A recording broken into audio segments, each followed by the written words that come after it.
Hello friends, welcome back to our channel mums daily.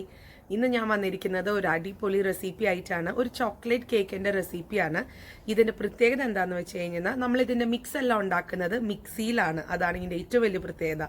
അതുമാത്രമല്ല, നല്ലതുപോലെ നല്ല ഫ്ലഫി ആയിട്ട് വരുന്ന ഒരു കേക്കാണിത്. നമ്മളിതിന് വേണ്ടി ഉപയോഗിക്കുന്നത് ബീറ്റർ ഉപയോഗിക്കുന്നില്ല, മൈക്രോവേവ് ഓവൻ ഉപയോഗിക്കുന്നില്ല, അങ്ങനെയൊന്നും ഇല്ലാതെ പെട്ടെന്ന് തന്നെ ഉണ്ടാക്കിയെടുക്കാൻ പറ്റുന്ന ഒരു സൂപ്പർ സ്പഞ്ചി ഫ്ലഫി ആയിട്ടുള്ള ഒരു കേക്കാണ്. പിന്നെ ഇതിൻ്റെ മറ്റൊരു പ്രത്യേകത, നമ്മളിതിനകത്ത് മുട്ട, ബേക്കിംഗ് സോഡ ഇതൊന്നും യൂസ് ചെയ്യുന്നില്ല കേട്ടോ, ബട്ടറും യൂസ് ചെയ്യുന്നില്ല. അപ്പോൾ നമുക്കിത് എങ്ങനെ ഉണ്ടാക്കാമെന്ന് പെട്ടെന്നൊന്ന് കണ്ടു നോക്കാം.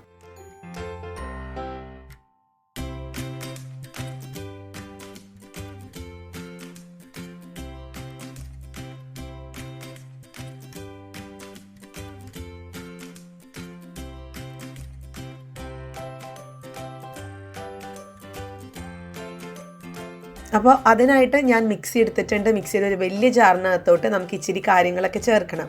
അപ്പോൾ അതിനായിട്ട് ആദ്യം ചേർക്കുന്നത് 1/2 കപ്പോളം ഉള്ള ഓയിലാണ്. 125 ml വരുന്ന സൺഫ്ലവർ ഓയിലാണ് ചേർത്തിരിക്കുന്നത്. നിങ്ങൾക്ക് ഇതിന് പകരം ഒലീവ് ഓയിലൊക്കെ ചേർക്കാം കേട്ടോ. പിന്നെ ചേർക്കുന്നത് 1/2 കപ്പോളം ഉള്ള ചെറു ചൂടുവെള്ളം. ഈ ഓയിലും അതുപോലെ തന്നെ ചൂടുവെള്ളം ഒരേ അളവായിരിക്കണം. ചൂടുവെള്ളത്തിന് പകരം നിങ്ങൾക്ക് പാൽ ഉപയോഗിക്കാം. ഇതേ അളവിൽ തന്നെ പാൽ ഉപയോഗിക്കാം. ഞാൻ കുറച്ചും കൂടെ പാലൊക്കെ മുട്ടയൊക്കെ ഒഴിവാക്കിയിട്ടാണ് ഇത് ഉണ്ടാക്കുന്നത്. പിന്നെ ഞാൻ ചേർക്കുന്നത് 1/4 കപ്പോളം ഉള്ള പഞ്ചസാര, പൊടിക്കാത്ത പഞ്ചസാര, സാധാരണ പഞ്ചസാരയാണ് ഞാൻ ചേർക്കുന്നത്, 1/4 കപ്പ്. പിന്നെ ചേർക്കുന്നത് 1/4 കപ്പോളമുള്ള കണ്ടൻസ്ഡ് മിൽക്കാണ്. ഞാനിത് ചെയ്തിട്ടുണ്ട് മുന്നേ ഇതിൻ്റെ ഒരു വീഡിയോ, അപ്പോൾ അതിൻ്റെ ലിങ്കും ഞാൻ കൊടുക്കാം. ഇനി കണ്ടൻസ്ഡ് മിൽക്ക് ഇല്ല എന്നുണ്ടെങ്കിൽ നിങ്ങൾക്ക് ഇതിന് പകരം പഞ്ചസാര തന്നെ ചേർക്കാം, കുഴപ്പമില്ല. അപ്പോൾ ഇത്രയേ ഉള്ളൂ. പിന്നെ ഒരു കാര്യം കൂടെ, 2 ടീസ്പൂണോളം ഉള്ള കൊക്കോ പൗഡർ. ഇതൊരു ചോക്ലേറ്റ് ഐസ്ക്രീം ആയതുകൊണ്ട് നമ്മൾ കൊക്കോ പൗഡർ ചേർക്കണം. കുറച്ചും കൊക്കോ പൗഡർ ചോക്ലേറ്റിൻ്റെ ഫ്ലേവർ ഒത്തിരി വേണമെന്നുണ്ടെങ്കിൽ 2 ടീസ്പൂൺ വരെ ചേർക്കാം കേട്ടോ. അപ്പോൾ ഇനി ഒന്നുമില്ല, ഇനി ഇത് മിക്സിയിൽ ഒരു 2 മിനിറ്റോളം നല്ലതുപോലെ നമുക്കിതൊന്ന് അടിച്ചു കൊണ്ടുവരണം. ഇനി അടിച്ചു കഴിഞ്ഞിട്ട് ഇത് നല്ലതുപോലെ, ചിലപ്പോൾ അത് നല്ലതുപോലെ കട്ടിയായിട്ടിരിക്കും. അങ്ങനെയാണെങ്കിൽ ഇച്ചിരി കൂടെ വെള്ളമോ പാലോ ചേർത്ത് നമുക്ക് ഈ ഒരു പരുവത്തിന് കൊണ്ടുവരാം. പക്ഷേ എനിക്കിവിടെ കറക്റ്റായിരുന്നു, ഇതൊരു കറക്റ്റ് പരുവത്തിനാണ് വന്നത്.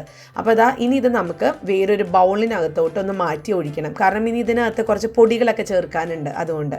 അപ്പോൾ അതിനായിട്ടൊരു ബൗൾ എടുത്തിട്ടുണ്ട്. ഇതിനകത്തോട്ട് നമ്മുടെ ഈ ഒരു മിക്സ്ചർ ഞാൻ ഒഴിക്കുകയാണ്. ഇതൊരു കേക്ക് എന്നതിനേക്കാളും ഉപരി എന്താ പറയുക, ഒരു വ്യത്യസ്തമാർന്ന കേക്കാണ്. നമ്മളൊരു സാധാരണ കടകളിൽ നിന്ന് മേടിക്കുന്ന കേക്കിനേക്കാളും വളരെ സോഫ്റ്റ് ആയിട്ടുള്ള ഒരു പ്രത്യേക തരം കേക്കാണ്. കുഞ്ഞുങ്ങൾക്കൊക്കെ കേക്കിനേക്കാളും ഇഷ്ടപ്പെടും, അത്രയും ടേസ്റ്റാണ്. പിന്നെ എളുപ്പമാണ് ഉണ്ടാക്കാനായിട്ട്. അപ്പോൾ ഈ ഒരു ബൗളിനകത്തോട്ട് ഇനി ഞാൻ ചേർക്കാൻ പോകുന്നത് കുറച്ച് പൊടികളാണ്. അപ്പോൾ ആദ്യം ചേർക്കുന്നത് 1 കപ്പോളം ഉള്ള മൈദയാണ് ചേർക്കുന്നത്. നിങ്ങൾക്ക് മൈദയ്ക്ക് പകരം ഗോതമ്പ് പൊടിയാണെങ്കിലും ചേർക്കാം. പിന്നെ ചേർക്കുന്നത് 1.5 ടീസ്പൂണോളം ഉള്ള ബേക്കിംഗ് പൗഡർ. നമ്മൾ ബേക്കിംഗ് സോഡയല്ല ചേർക്കുന്നത്, ബേക്കിംഗ് പൗഡറാണ്. അതൊന്ന് വീർത്ത് വരാൻ വേണ്ടിയിട്ടാണ്. കേക്കിൻ്റെ ആ ഒരു നമുക്കറിയില്ല, കേക്ക് കുറച്ചൊക്കെ വീർത്തിട്ടല്ല വരിക. അപ്പോൾ ഞാനിതൊരു അരിപ്പയിലാണ് അരിച്ചിട്ട് ഈ ഒരു ബൗളിനകത്തോട്ട് ഇടുന്നത്. എന്നാലാണ് ഈ ബേക്കിംഗ് പൗഡറും അതുപോലെ തന്നെ മൈദയൊക്കെ നല്ലതുപോലെ തന്നെ മിക്സ് ആകത്തുള്ളൂ. അപ്പോൾ ഞാൻ അരിക്കുന്തോറും നിങ്ങൾക്ക് കാണാം ചെറിയ ചെറിയ കട്ടകൾ ഇങ്ങനെ കണ്ടോ. അപ്പോൾ അത് ഇല്ലാതിരിക്കാൻ വേണ്ടിയിട്ടാണ് നമ്മൾ അരിക്കുന്നത്. അത് 1-2 തവണ വേറൊരു ബൗളിനകത്ത് അരിച്ചിട്ട് നമ്മൾ ഈ ഒരു മിക്സ്ചറിൻ്റെ ബൗളിലോട്ട് ഇടുവാണെന്നുണ്ടെങ്കിൽ ഇച്ചിരി കൂടെ നല്ലതാണ്, നല്ല സോഫ്റ്റ് ആയിട്ട് കിട്ടും. ഇനി നമ്മൾ ഇതുപോലത്തെ ഒരു സ്പാച്ചുല വെച്ചിട്ട്, അല്ലെങ്കിൽ ഇതൊരു നല്ലൊരു തവ വെച്ചിട്ട് നമുക്ക് ഇങ്ങനെ മടക്കി എടുക്കാം. ഫോൾഡിങ് എന്നാണ് പറയുക. നമ്മൾ സാധാരണ കറി ഇളക്കുന്ന പോലെ ഇളക്കാൻ പാടില്ല. നമ്മളിങ്ങനെ മടക്കി ഞാൻ ഈ ചെയ്യുന്നത് പോലെ നമുക്കിതൊന്ന് മിക്സ് ചെയ്തെടുത്തിട്ട് വരാം. നമ്മുടെ ഒരു കേക്കിൻ്റെ ബാറ്റർ ഇവിടെ റെഡി ആയിട്ടുണ്ട്. നിങ്ങൾക്ക് ഇനി ഇത് കുറച്ച് ലൂസായി എന്ന് തോന്നുവാണെങ്കിൽ ഇച്ചിരി പൊടി ചേർക്കാം. അതല്ല കുറച്ച് ഒത്തിരി തിക്കായി പോയി എന്നുണ്ടെങ്കിൽ കുറച്ച് പാലോ ചെറു ചൂടുവെള്ളമോ ചേർത്ത് നമുക്ക് ആ ഒരു കേക്കിൻ്റെ ബാറ്ററിൻ്റെ ഒരു കൺസിസ്റ്റൻസിയിൽ കൊണ്ടുവരാം. അപ്പോൾ ഇതാണ് ആ കേക്കിൻ്റെ കറക്റ്റായിട്ടുള്ളൊരു കൺസിസ്റ്റൻസി.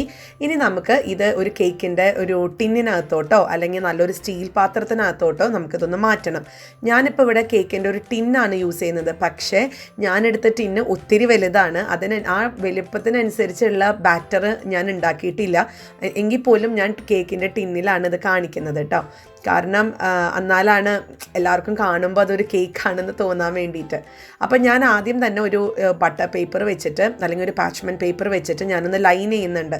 ഇനി ഈ ഒരു ബട്ടർ പേപ്പർ ഇല്ല എന്നുണ്ടെങ്കിൽ നിങ്ങൾക്ക് ഇതിന് പകരം ഇച്ചിരി ബട്ടറോ ഓയിലോ ഒക്കെ ഒന്ന് തൂത്ത് കൊടുക്കാം. ഒന്ന് പെട്ടെന്ന് വിട്ട് കിട്ടാൻ വേണ്ടിയിട്ടാണ്, ഒന്ന് ഗ്രീസ് ചെയ്യാണ് നമ്മൾ ചെയ്യുന്നത് കേട്ടോ, അല്ലാതെ വേറൊന്നുമില്ല.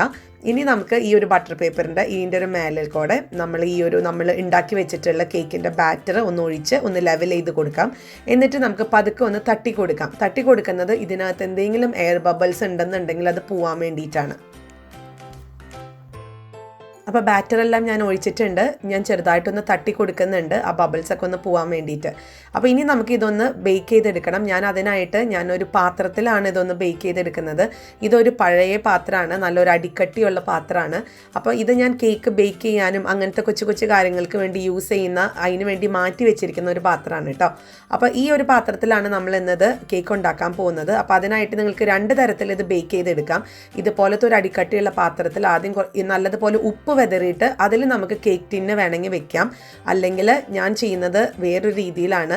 ഞാനിപ്പോൾ ഇതുപോലത്തെ ഒരു സ്റ്റാൻഡാണ് ഞാൻ വെക്കുന്നത്. ഇതിപ്പോൾ ഇച്ചിരി ഹൈറ്റ് കൂടിയത് കൊണ്ട് ഞാൻ അതിൻ്റെ കാലുകളൊക്കെ ഒന്ന് മടക്കിയിട്ടാണ് ഞാൻ ഒന്ന് ഈ ഒരു കേക്കിൻ്റെ ടിൻ വെക്കാൻ പോകുന്നത് കേട്ടോ. കണ്ടോ, ഇതിപ്പോൾ കാല് ഞാനൊന്ന് മടക്കി എടുത്ത് കൊണ്ടുവന്നിട്ടുണ്ട്.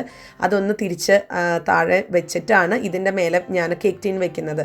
ഇനി ഇതിന് പകരം നിങ്ങൾക്കൊന്ന് ഉപ്പ് വെതറുണ്ട എന്നുള്ളവർക്ക് അതിന് പകരം നമ്മൾ സാധാരണ ഒരു പ്ലേറ്റ് ഉണ്ടല്ലോ, നമ്മൾ ചോറുണ്ടെന്ന ഒരു സ്റ്റീൽ പാത്രം, അതൊന്ന് കമത്തി വെച്ചാലും മതി. അല്ലെങ്കിൽ ഒരു അലുമിനിയത്തിൻ്റെ എന്തെങ്കിലും മൂടിക ഉണ്ടെങ്കിൽ അതാണെങ്കിലും കമത്തി വെച്ചാൽ മതി, ഒരു കുഴപ്പം പറ്റത്തില്ല. അപ്പോൾ അതിന് മുന്നേ ഞാൻ പറയട്ടെ, ഈ കേക്ക് വെക്കുന്നതിന് മുന്നേ നമ്മൾ ഈ ഒരു പാത്രം 5 മിനിറ്റോളം വളരെ ഏറ്റവും ലോ ഫ്ലെയിമിലിട്ടിട്ട് നമ്മൾ ഈ പാത്രം ഒന്ന് ചൂടാക്കിയിട്ടുണ്ടായിരുന്നു. എന്നിട്ടാണ് നമ്മൾ ഈ ഉപ്പ് വെതറിയിട്ടോ അല്ലെങ്കിൽ ഇതുപോലത്തെ ഒരു പാത്രം വെച്ചിട്ടോ നമ്മളിതൊന്ന് കേക്ക് ടിന്ന് ഇറക്കി വെച്ചിരിക്കുന്നത് കേട്ടോ. അപ്പോൾ അതുകൊണ്ട് പ്രീ ഹീറ്റ് ചെയ്യണം, അത് മറക്കരുത്. ഓവനിൽ നമ്മളെപ്പോഴും കേക്ക് ഉണ്ടാക്കുമ്പോൾ നമ്മൾ പ്രീ ഹീറ്റ് ചെയ്യാറില്ലേ, അതുപോലെ തന്നെയാണ് ഈ ഒരു പാത്രത്തിൻ്റെ കാര്യത്തിലും. അപ്പോൾ അതാ നമുക്കൊരു 30 മിനിറ്റോളം നമുക്ക് നോക്കാം. ഞാനിപ്പോൾ ഇവിടെ ഒരു 25 മിനിറ്റോളമാണ് ഞാൻ കേക്ക് ഇത് ബേക്ക് ചെയ്യാൻ വെച്ചിട്ടുള്ളത്. പക്ഷേ ഞാൻ 30 മിനിറ്റ് എന്നാണ് പറഞ്ഞതെങ്കിലും 25 മിനിറ്റോളമേ എനിക്ക് എടുത്തിട്ടുള്ളൂ. അപ്പോൾ അത് ഓരോരുത്തരുടെ ആ ഗ്യാസിൻ്റെ ഒക്കെ ആ ഫ്ലെയിമൊക്കെ വരുന്നത് അനുസരിച്ചാണ് കേട്ടോ അത് വെന്ത് വരുന്നത്. അപ്പോൾ അതുകൊണ്ട് എപ്പോഴും ശ്രദ്ധ വേണം. ഒരു 20 മിനിറ്റ് മുതൽ എപ്പോഴും നമ്മൾ ശ്രദ്ധിക്കണം. അപ്പോൾ ഇതായോ എന്ന് അറിയാനായിട്ട് നമുക്ക് നല്ലതുപോലെ ഒരു ഈർക്കിൽ വെച്ചിട്ടോ അല്ലെങ്കിൽ ഒരു കത്തി വെച്ചിട്ടോ നല്ല കൂർത്ത അറ്റമുള്ള എന്തെങ്കിലും ഒരു സാധനം വെച്ചിട്ട് നമുക്കിതൊന്ന് കുത്തി നോക്കാം. അപ്പോൾ അത് വളരെ സ്മൂത്തായിട്ട് ഒട്ടിപ്പിടിക്കാതെ അങ്ങ് പോരുവാണെന്നുണ്ടെങ്കിൽ കേക്ക് ആയി എന്നാണ് അർത്ഥം. ഇപ്പോൾ നമ്മുടെ കേക്ക് ഇവിടെ ആയിട്ടുണ്ട്, നല്ല അടിപൊളിയായിട്ട് ആയിട്ടുണ്ട് ചോക്ലേറ്റ് കേക്ക്. അപ്പോൾ സൂക്ഷിക്കുക, നല്ല ചൂടുണ്ട്. നമുക്കിതൊന്ന് എടുത്ത് നമുക്ക് നോക്കാം എങ്ങനെയാണെന്നുള്ളത്. അപ്പോൾ അതിന് മുന്നേ നമുക്ക് നല്ലതുപോലെ തന്നെ ഇതൊന്ന് ചൂടൊക്കെ ആറിയതിന് ശേഷമാണ് നമുക്ക് ഈ കേക്ക് ഒന്ന് എടുക്കാൻ പറ്റത്തുള്ളൂ. അപ്പോൾ ഇത് ഞാൻ പറഞ്ഞ പോലെ ഇതൊരു കേക്ക് ടിൻ ആയതുകൊണ്ട് നമുക്കിതിൻ്റെ സൈഡിൽ ഒരു ബട്ടണൊക്കെ ഉണ്ട്, അല്ലെങ്കിൽ ഒരു ബക്കിൾ, നമുക്ക് ഒരു ബെൽറ്റ് പോലത്തെ ഒരു സംഭവമാണ്. അപ്പോൾ അതൊന്ന് അഴിച്ചു കഴിഞ്ഞാൽ കേക്കിൻ്റെ ആ ഒരു ടിൻ, താഴത്തെ ടിൻ നമുക്ക് സെപ്പറേറ്റ് ചെയ്ത് കിട്ടും കേട്ടോ. അപ്പോൾ ഞാൻ അത് കുറച്ച് നേരമൊക്കെ മാറ്റി വെച്ചിട്ടുണ്ടായിരുന്നു, ചൂടൊക്കെ ആറി. അപ്പോൾ ഇനി നമുക്കിതൊരു വേറൊരു പാത്രത്തിലോട്ട് ഇട്ട് നോക്കാം.